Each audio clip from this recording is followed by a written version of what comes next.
Hola, buenos días a todos los que seguís Teología Takeaway, Teología para Llevar. El último que he colgado, pues, era la justificación sobre la fe. Era un tema que traté sobre el tema de la justificación sobre la fe, la sola fide. Y hoy vamos a tratar el tema de la sola gracia. Son fundamentos, son temas cruciales en nuestra fe evangélica, en nuestra fe bíblica. Los reformadores afirmaron que junto con la sola fe éramos salvos por la sola gracia, está claro, ¿no? La sola fe en Cristo y la sola gracia de Dios. Puede sorprendernos escuchar a un católico romano decir que cree en la justificación por gracia, ¿no? Es decir, un católico también usa los mismos términos que nosotros, fe y gracia, eso es indudable. Y si escuchamos a un católico diciendo, yo creo en la justificación por la fe, creo en la gracia. Claro, y es verdad que ellos usan los mismos términos. Lo que pasa es que los mismos términos no significan lo mismo, ¿verdad? No significan lo mismo. Lo que no creen ellos es en la salvación por la fe y la gracia sola. Es decir, por la fe en Cristo solo Cristo. Por la gracia de Dios solo por la gracia. Este solo es muy importante, ¿verdad? Porque ellos sí, claro, que creen en la fe. La necesidad de la fe y la necesidad de la gracia, y claro que usan estos términos también bíblicos, fe y gracia, un católico. Aquí la clave está en sola fe, sola gracia. Los cristianos, dicen ellos, son justificados no solamente por la fe, sino por la fe junto con las obras.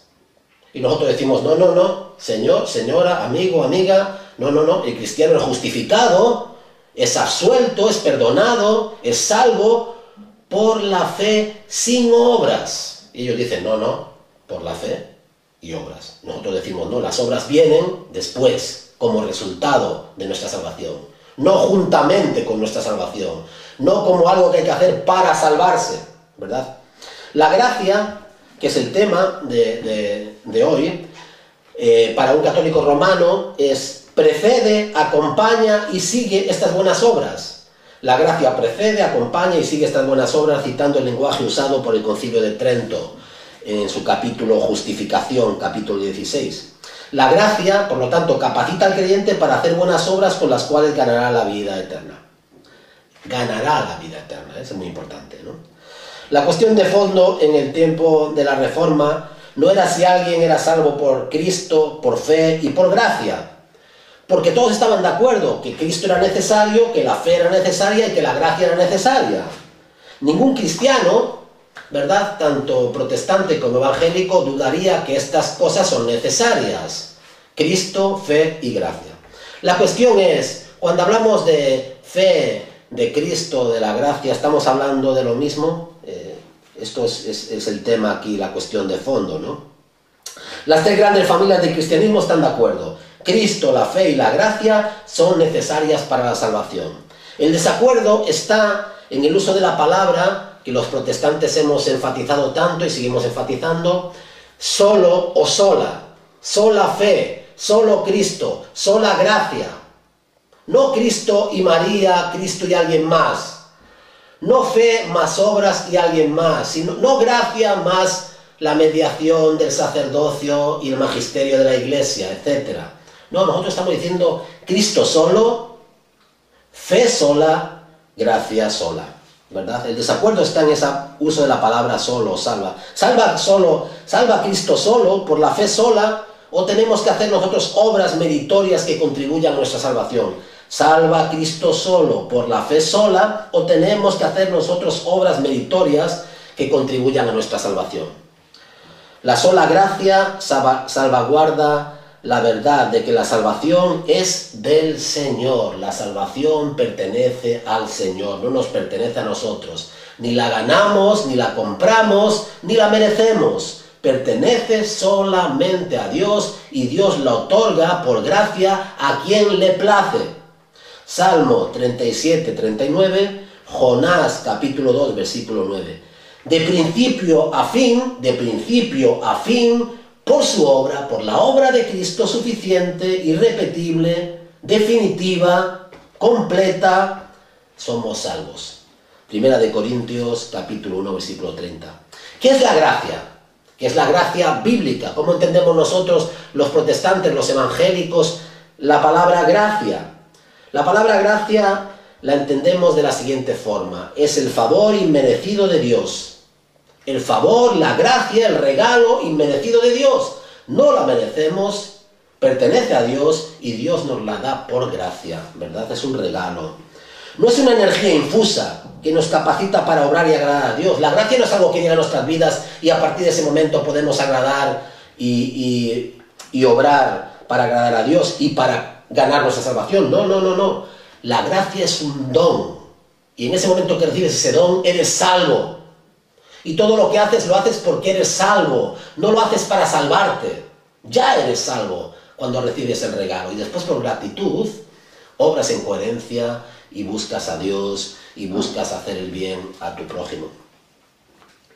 Es Dios mismo mostrando la gracia, es Dios mismo mostrando su misericordia a favor de miserables pecadores que no merecen otra cosa que el justo pago por sus pecados, y en vez de esto reciben la solución y el perdón.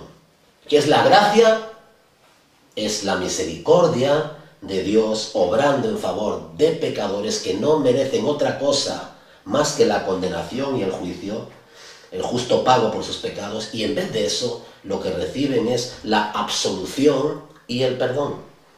Los niños, por ejemplo, dan por hecho muchos de ellos que los bienes que reciben de parte de sus progenitores pues los merecen de alguna forma.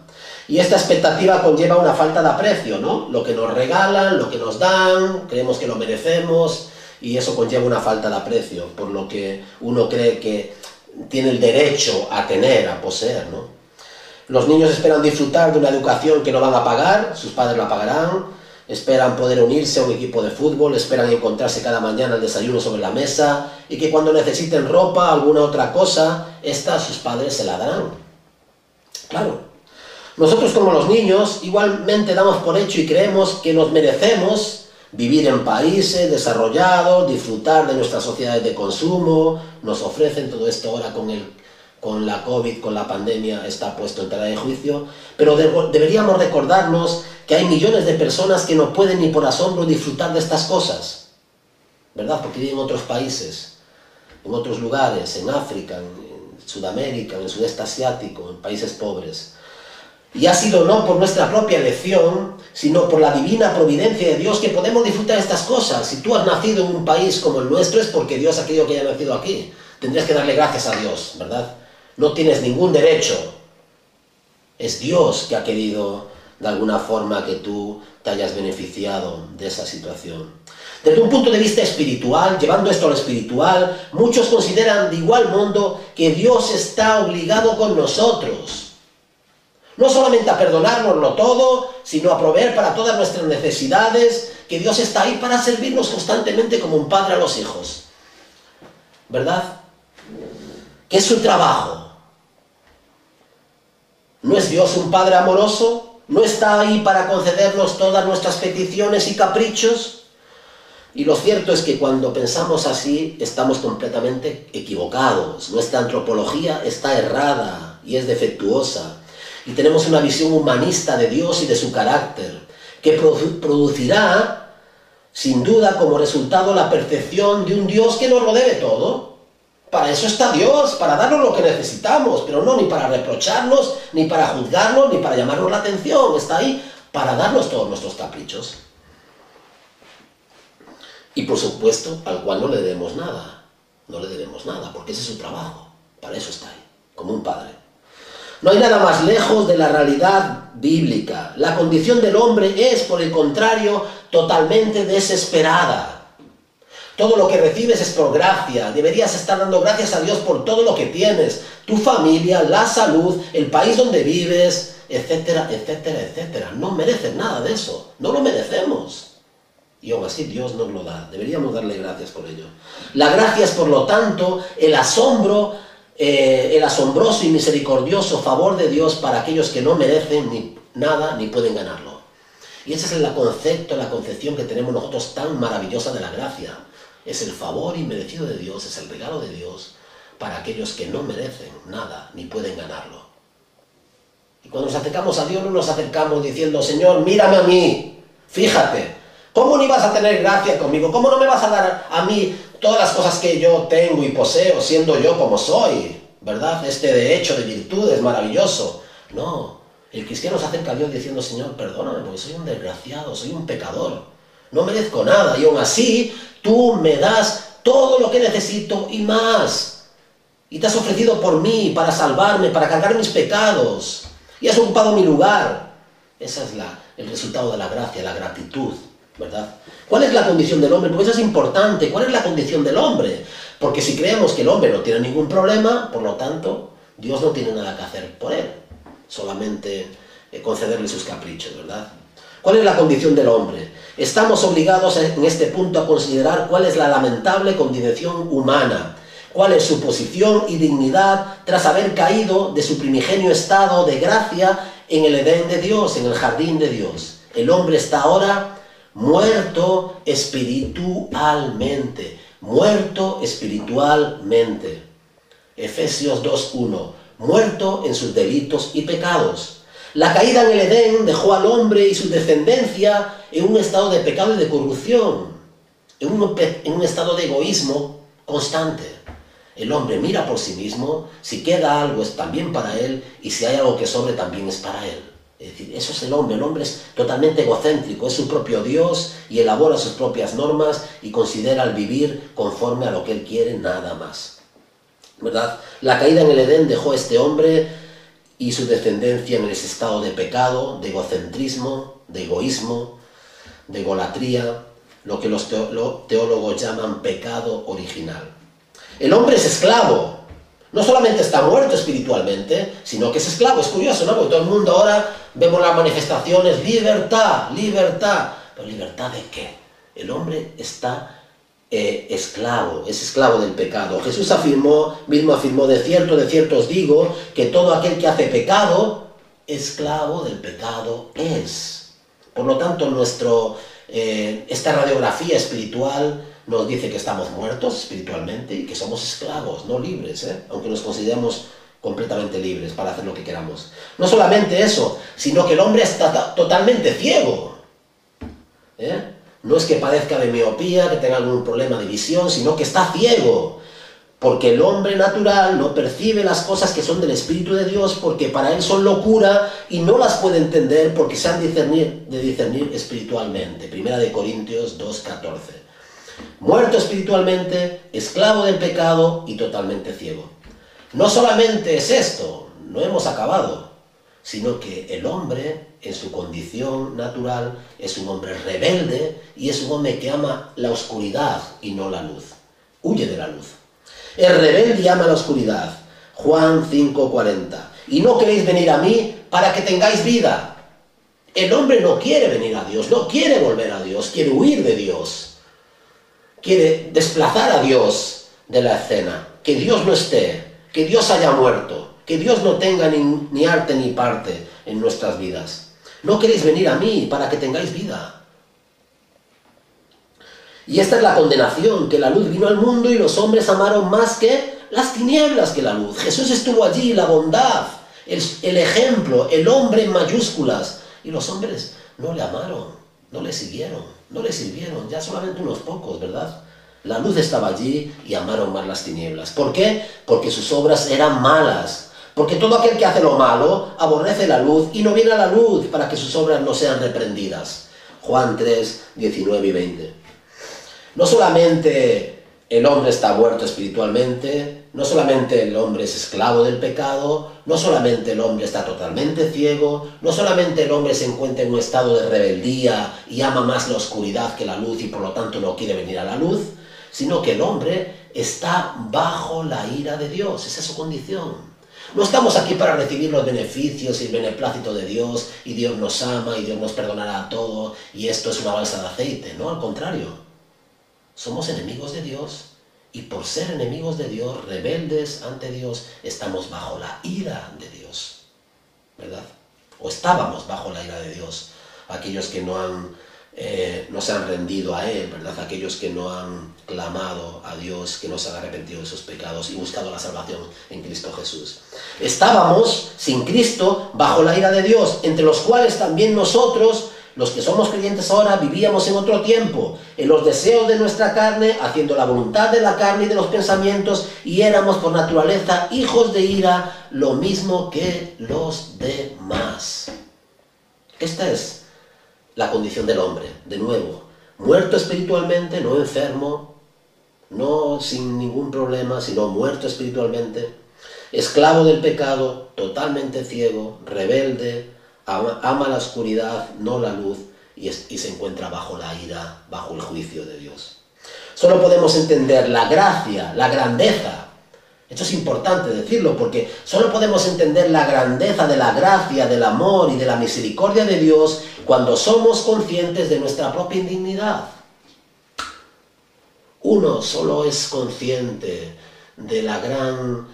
uno solo es agradecido cuando está en una situación donde desesperadamente necesita la ayuda de alguien y esta ayuda viene, y entonces tu corazón rebosa gratitud, porque esa ayuda era fundamental, era indispensable para ti, ¿verdad? Igualmente, no podemos entender la gracia, el amor y la misericordia de Dios cuando no somos conscientes de nuestra propia indignidad y de nuestra propia situación. No merecemos otra cosa que el justo juicio de Dios y el castigo que esto conlleva. Entonces la pregunta es aquí, ¿cómo podemos ser salvos? ¿O cómo podríamos ser salvos? ¿Qué papel juega esta idea, este concepto bíblico de la gracia de Dios, ¿no? ¿Cómo hemos podido ser salvos? Pues hemos podido ser salvos por la fe en Cristo, solo en Cristo, no en la religión, no lo que un sacerdote pueda hacer por nosotros, no lo que tú y yo podamos hacer por salvarnos, no en llevar el trono o hacer una peregrinación o ir de rodillas o encomendarte a tal o cual santo, no por ir a África y entregar tu vida a los pobres allí, no, solamente en Cristo, es en Él, en Cristo. Pero ¿cómo hemos llegado a la fe en Cristo? ¿Cómo uno puede llegar a la fe en Cristo? ¿Cómo hemos llegado nosotros? Bueno, no hemos llegado nosotros, la fe ha llegado a nosotros. No hemos llegado nosotros a Cristo, sino que Cristo se ha acercado, ha llegado Él a nosotros. La fe no es de nosotros, es un don de Dios. Por lo tanto, no es que yo he buscado la fe, no es que yo tenía fe, sino que se me ha sido otorgada, me ha sido dada, la fe ha llegado a mí, no yo a la fe. ¿Verdad? Es un don de Dios, Efesios. La iniciativa fue completamente divina. Por gracia sois salvos. La iniciativa es la iniciativa de Dios. La gracia nos capacita para responder en fe. Esa gracia viene y respondemos en fe. Pero necesitamos la gracia de Dios. La gracia de Dios abre nuestros ojos y oídos cerrados y nos da un corazón para recibir y para creer. El himno maravilloso escrito por John Newton en 1725, ¿verdad? Nació en 1725 y falleció en 1807. Este hombre que ha tenido una vida impresionante, ¿verdad? Donde recibió también la gracia de Dios después de haber sido esclavista y trabajar en un barco que llevaba esclavos de África a las colonias. Él describe su conversión en este bello verso de sublime gracia del Señor, maravillosa gracia del Señor, que a un infeliz salvó. Fui ciego, mas hoy veo yo, perdido, y Él me halló. ¿Cómo hemos venido a Cristo? ¿Cómo podemos venir a Cristo y cómo hemos venido a Cristo? Jesús mismo dijo, ninguno puede venir a mí si el Padre que me envió no le trajere, y yo le resucitaré en el día postrero. Escrito está en los profetas, y serán todos enseñados por Dios, así que todo aquel que oyó al Padre y aprendió de Él, viene a mí. Viene a mí. Entonces ninguno puede venir a mí si el Padre que me envió no le trajere.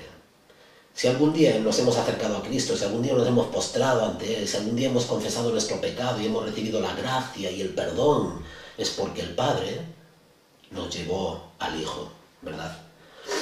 Juan 6, capítulo 6, versículos 44 y 65. ¿Hemos decidido nosotros seguir a Cristo? ¿No? Ese corito, he decidido seguir a Cristo, ¿no? ¿Es así? ¿Es esto? No sé, es raro, ¿verdad? No hemos sido nosotros.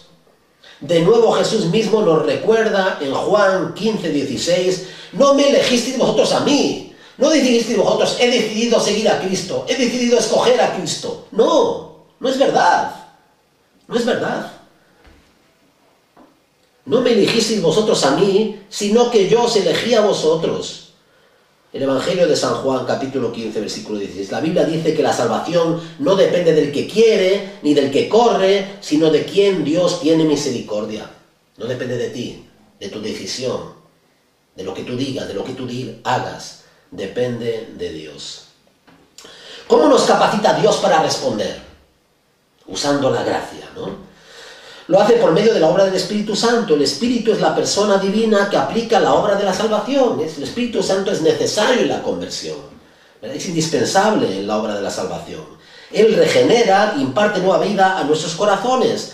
Cambia nuestro corazón de piedra y pone un corazón de carne. Abre nuestros ojos, ¿verdad? Y abre nuestros oídos y nuestro entendimiento para poder ver, para poder oír, para poder comprender. Él genera en nuestros corazones... regenera nuestros corazones, produce fe en nosotros y que da a luz la justificación, ¿verdad?, por la fe y la adopción como hijos de Dios. Nos pone en el camino de la santificación para después hacer lo que debemos hacer para agradar a Dios, ¿verdad? Y nos preserva hasta nuestra glorificación. Nos guarda y preserva hasta nuestra glorificación. Así lo describe Tito, la carta del apóstol Pablo a Tito, del capítulo 3, versículos 5 al 7. Nos salvó. ¿Cómo? ¿Por qué nos salvó? Nos salvó por obras de justicia, no que nosotros hubiéramos hecho, sino por su misericordia, por el lavamiento de la regeneración, por la renovación del Espíritu Santo, el cual derramó sobre nosotros abundantemente por Jesucristo nuestro Salvador, para que justificados por su gracia viniésemos a ser herederos conforme a la esperanza de la vida eterna. ¿Para qué somos salvos? ¿Para qué somos salvos? En la carta del apóstol Pablo a los Efesios, capítulo 1, versículos 4 y 5, encontramos la respuesta. Según nos escogió en Él antes de la fundación del mundo, para que fuésemos santos y sin mancha delante de Él en amor, habiéndonos predestinado para ser adoptados hijos suyos por medio de Jesucristo, según el puro afecto de su voluntad. Dios nos escogió para salvación. Antes de la fundación del mundo, versículo 4, capítulo 1 de Efesios, fuimos predestinados para ser adoptados en Cristo Jesús. ¿Por qué? Por amor, en amor. ¿Y cuándo? En el cumplimiento de los tiempos. Dios envió a su Hijo a fin de que viviese una vida perfecta, entregase su vida al sacrificio expiatorio. Gálatas 4, versículos 4 al 5. Hemos sido creados, recreados, creados de nuevo en Cristo Jesús. Y nuestras buenas obras han sido preparadas de antemano para que ahora vivamos en ellas. Toda la obra de la salvación pertenece a Dios, es de Dios, del Hijo y del Espíritu Santo. La redención, nuestra compra, es una obra trinitaria. El Padre escoge y planea la obra de la salvación, eligiendo a los que han de ser salvos. El Hijo ejecuta el plan, lo lleva a cabo, ¿verdad? Vive, muere, paga por nosotros, resucita para justificarnos y lo lleva a cabo por medio de esa encarnación, vida perfecta, muerte y resurrección. El Espíritu lo aplica en la vida de los creyentes por medio de la regeneración, el nuevo nacimiento, por medio de su santificación y por medio de su preservación, la preservación del creyente en su peregrinar. Todo esto es gracia. Todo esto es la gracia de Dios. Es lo que Dios produce y hace a fin de salvarnos y a fin de llevarnos a la gloria. Porque a los que antes conoció, también los predestinó, para que fuesen hechos conforme a la imagen de su Hijo, para que Él sea el primogénito entre muchos hermanos. Y a los que predestinó, a estos también llamó. Y a los que llamó, a estos también justificó. Y a los que justificó, a estos también glorificó. Romanos capítulo 8, versículos del 29 al 30. Qué maravillosa y sublime es la gracia del Señor. Como John Newton podemos alabar a Dios y clamar en alta voz: su gracia me enseñó a temer. Mis dudas ahuyentó. Oh, cuán preciosa fue al creer la gracia a mi corazón. En los peligros, o en la aflicción que yo he tenido aquí, su gracia siempre me libró y me guiará feliz. Y cuando pasen siglos 1000 y miles sin contar, me quedarán con él vivir aquí, igual que al empezar.